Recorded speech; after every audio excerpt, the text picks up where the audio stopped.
আসসালামু আলাইকুম সবাইকে। আজকে আমরা ফিজিক্স প্রথম পত্রের ভেক্টর চ্যাপ্টারের একটি গুরুত্বপূর্ণ সমস্যা নিয়ে আলোচনা করব।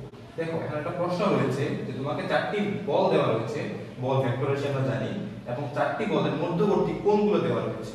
তোমাকে বলছে যে লব্ধি বের করো। লব্ধি বের করা বলতে বোঝায় লব্ধির মান ও দিক দুটি বের করা লাগবে।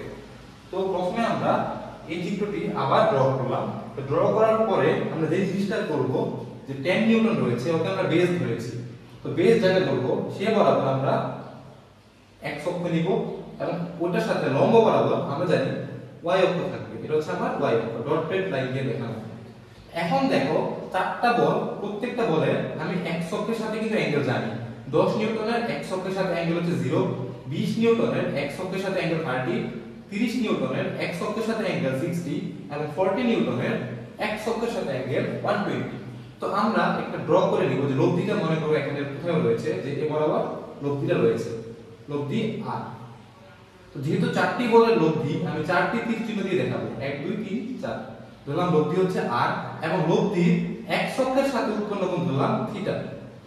একটি অবশ্যই মাথায় রাখবা যে সবগুলো বলের x অক্ষের সাথেই কোণ নেওয়া লাগবে। দেখো, সবগুলো বলের আমি কিন্তু x অক্ষের সাথেই কোণটা নিয়েছি। তো এখন দেখো, লব্ধি কিন্তু এই সবগুলো বলের মাঝামাঝি কোন একটা পজিশনে হবে, তাই আমি জাস্ট রাফ ড্র করে নিয়েছি যে মনে করো এখানে আছে, আর x অক্ষের সাথে লব্ধিটার কোণ হচ্ছে থিটা। একটু যদি আঁকো তাহলে তোমার কাজ প্রায় হয়ে গিয়েছে।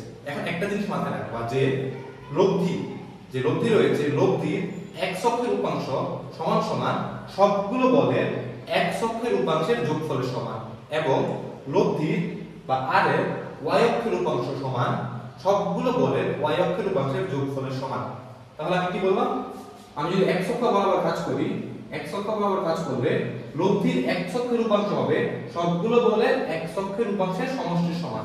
লব্ধির x অক্ষের উপাংশ কি হবে বলতো, r যদি হয় এবং x অক্ষের সাথে উৎপন্ন কোণ থিটা যদি হয়, তাহলে লব্ধি r এর x অক্ষ বরাবর উপাংশ হবে r cos theta is equal to সবগুলো বলের x অক্ষের উপাংশের সমষ্টির সমান। তাহলে কি হবে, 10 যে নিউটন বল রয়েছে তার x অক্ষের সাথে উৎপন্ন কোণ 0 ডিগ্রি, তাহলে হবে আমার 10 cos 0 প্লাস 20 নিউটন যে বলটা তার x অক্ষের সাথে উৎপন্ন কোণ 30 ডিগ্রি, তাহলে হবে 20 cos 30 এখন এবারে বলো তো 30 টা কি হবে, 30 নিউটনের হবে কি 30 cos 60, এবং 40 নিউটনের হবে 40 cos 120। 30 cos 60 plus 40 cos 120। তো এই জিনিসটা করেছি, একটু স্পেস রাখি।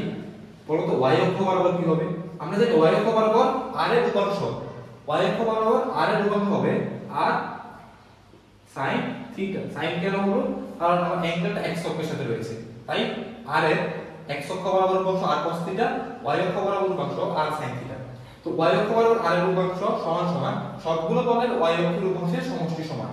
তার মানে কি বলতো, 10 sin 0 plus 20 sin 30 plus 30 sin 60 plus 40 sin 120। তার মানে কি হবে বলতো, 10 sin 0 মানে হচ্ছে 10 নিউটন বলের y অক্ষের উপাংশ, সিমিলারলি 20 sin 30। তো এই জিনিস করা যে কথা, উপরের লাইন থেকে দেখে দেখে বসিয়ে দিবা, তাহলে যেখানে যেখানে cos আছে সেখানে সেখানে তুমি sin বসিয়ে দিবা, ঠিক আছে?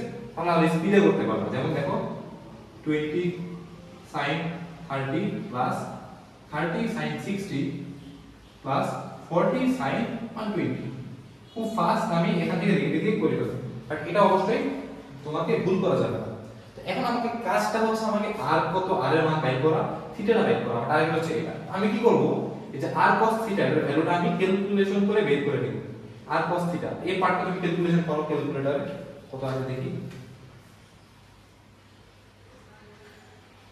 এটা আসছে আমার 5 plus 10 root 3, 5 plus 10 root 3। এটাকে আমি 1 নং ধরলাম। তো এটাকে ক্যালকুলেশন করলে আমি পাবো r sin থিটার ভ্যালু। এটা ক্যালকুলেশন করি আমি।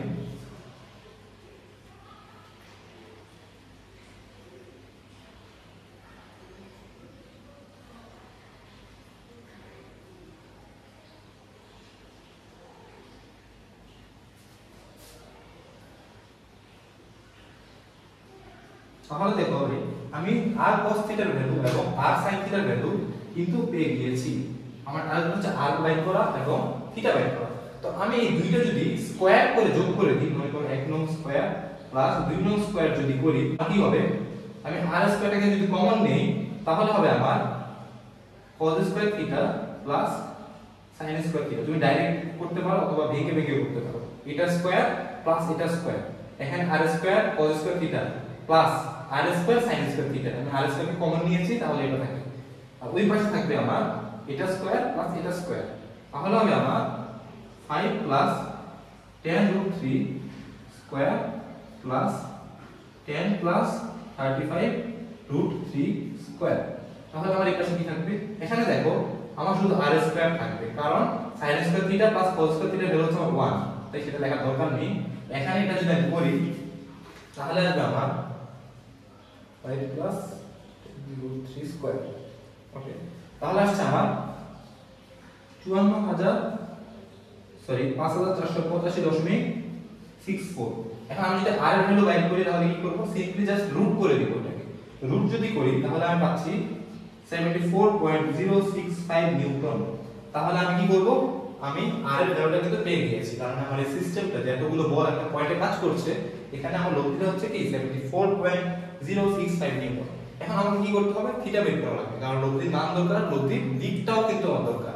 তো লব্ধির দিকটা কি হবে, তুমি যদি এই r এর ভ্যালু যে কোনো একটাতে বসিয়ে দাও তাহলে তুমি থিটা পেয়ে যাবে, অথবা তুমি 2 নং কে যদি 1 নং দিয়ে ভাগ করো, দেখো ভাই 2 নং কে যদি 1 নং দিয়ে ভাগ করো তাহলে তোমার r কাটা চলে যাবে এবং থাকবে আমার sin থিটা ভাগ cos theta is equal to 10 plus 35 root 3 divided by 5 plus 10 root 3। তাহলে এই পাশে থাকবে আমার tan থিটা আর এই পাশে থাকবে আমার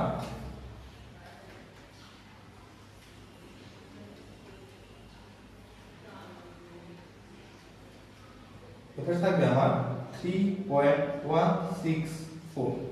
তাহলে থিটাটা কি হবে, আমি সিম্পলি জাস্ট ইনভার্স করে দেব। থিটা হবে আমার tan ইনভার্স অফ 3.164। সুতরাং আমার থিটার ভ্যালু পাচ্ছি আমি 72.46 ডিগ্রি। তাহলে দেখো আমি r এর ভ্যালু পেয়েছি এবং থিটার ভ্যালুটাও পেয়ে গিয়েছি। দুই পরিমাণটা লিখবা, সুতরাং লব্ধি হচ্ছে 74.065 নিউটন এবং দিক হচ্ছে 72.46 ডিগ্রি। ব্যাকটা লিখে দিবে p বলের সাথে, অবশ্যই এটা লিখবা যে p বল না 10 নিউটন, ব্যাকটা অবশ্যই লিখবা 10 নিউটন বলের সাথে। তাহলে হচ্ছে আমার এই সমস্যাটি সমাধান হয়ে গিয়েছে। এখন এই জিনিসটি হয়েছে নাকি হয়নি সেই জিনিসটা তুমি পরীক্ষা করে কিভাবে বুঝবে, তো পরীক্ষা করে বোঝানোর জন্য আমরা এখন দেখব ক্যালকুলেটরে কিভাবে এই ম্যাথটি করা যায় এবং আমাদের সময় লাগবে মাত্র তোমার 20 সেকেন্ড। তো আমরা দেখব 20 সেকেন্ডে কিভাবে আমরা ক্যালকুলেটরে সমস্যাটি সমাধান করতে